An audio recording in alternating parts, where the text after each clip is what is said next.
राधे राधे। क्या आपको पता है कि वैशाख मास को स्वयं भगवान विष्णु ने सर्वोत्तम महीनों में एक बताया है। हर अध्याय इसमें छुपे दिव्य रहस्यों को खोलता है और आज हम लेकर आए हैं वैशाख मास का अध्याय 8। एक ऐसी कथा जो न सिर्फ आपकी आत्मा को छू जाएगी बल्कि आपके मन को शांति और हृदय को आनंद से भर देगी। इस अध्याय में है धर्म, पुण्य और मोक्ष का मार्ग जो हर श्रद्धालु को जीवन के सच्चे अर्थ की ओर ले जाता है। जय श्री हरि। श्रुतिदेव कहने लगे, अन्नदान न करने का इतिहास मैं तुमसे कहता हूँ। रेवा नदी के किनारे मेरे पिता पिशाच हो गए थे। वे भूख और प्यास से शिथिल होकर अपना ही मांस खाते थे। छाया वाले पेड़ के न मिलने से उनकी दशा बहुत बुरी हो रही थी।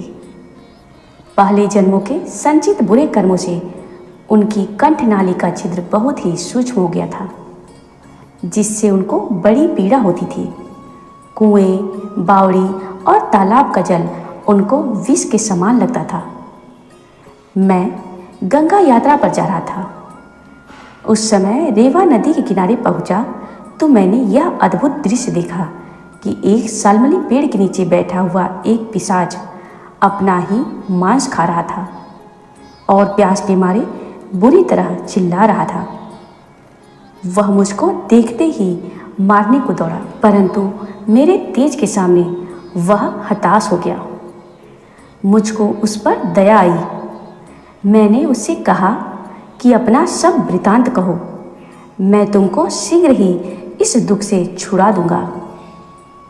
वह कहने लगा कि अनर्थ देश में भूराक्त नाम का एक नगर था।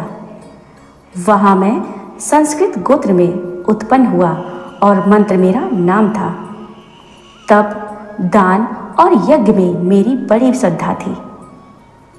मैंने संपूर्ण विद्या पढ़ी और पढ़ाई, परंतु मैंने वैशाख मास में कभी अन्न का दान नहीं किया।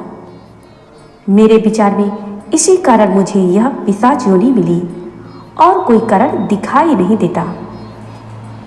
मेरा पुत्र श्रुतिदेव नाम का बड़ा विद्वान और धर्मात्मा है।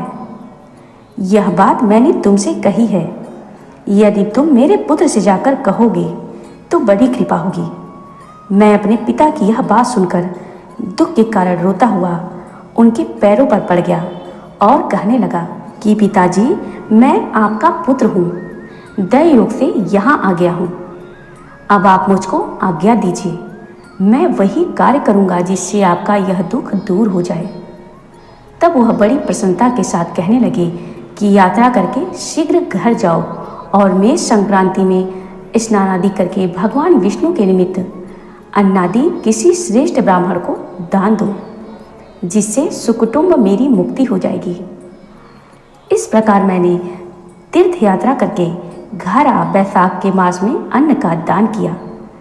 तब मेरे पिता पिशाच योनि से मुक्त हो मुझको आशीर्वाद देते हुए विमान में बैठकर वैकुंठ लोक को गए। सो हे राजन, मैंने तुमसे धर्म का यह सारभूत कहा है। अब तुम्हारी क्या सुनने की इच्छा है वो मुझसे कहो। हरिओम तत्सत। यदि इस पवित्र कथा ने आपके मन को स्पर्श किया हो तो इस वीडियो को लाइक करें, कमेंट करके अपने अनुभव बताएं और इसे अपने परिवार व मित्रों के साथ शेयर जरूर करें। और हाँ, ऐसी ही और आध्यात्मिक और धार्मिक कथाओं के लिए हमारे चैनल को सब्सक्राइब करना न भूलें।